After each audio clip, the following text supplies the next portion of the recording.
Panchagarh railway station হচ্ছে বাংলাদেশের রংপুর বিভাগের পঞ্চগড় জেলার একটি স্টেশন। এটি জেলা শহরের কাছেই অবস্থিত এবং উত্তরবঙ্গের সর্বশেষ রেলওয়ে স্টেশন।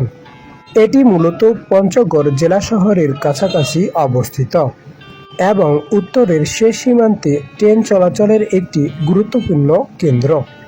এই স্টেশনটির দুইটি প্ল্যাটফর্ম রয়েছে। এই পঞ্চগড় রেলওয়ে স্টেশনটি 1967 সালে চালু হয়।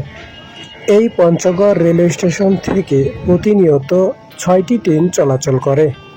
দোলনচাঁপা Express, Drutojan Express, Banglabandha Express, Panchagarh Express, Ekota Express ও রামসাগর এক্সপ্রেস নামে এই 6টি ট্রেন প্রতিনিয়ত পঞ্চগড় থেকে যাওয়া আসা করে। 2019 সালে স্টেশনটির নাম পরিবর্তন করে নতুন করে বীর মুক্তিযোদ্ধা সিরাজুল ইসলাম নাম রাখা হয়। বীর মুক্তিযোদ্ধা সিরাজুল ইসলাম ছিলেন মুক্তিযুদ্ধের একজন বিশিষ্ট যোদ্ধা ও পঞ্চগড় জেলার গর্ব। তার প্রতি সম্মান জানাতে এই নাম রাখা হয়েছিল।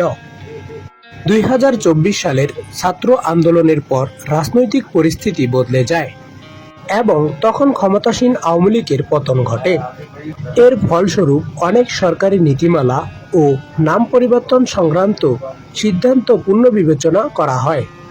ওই সময় জনগণের দাবি এবং স্থানীয় ঐতিহ্য রক্ষার্থের কথা মাথায় রেখে স্টেশনটির নাম আবার পূর্বের নামে ফিরে আসে, অর্থাৎ পঞ্চগড় রেলওয়ে স্টেশন নামে ফিরে আসে।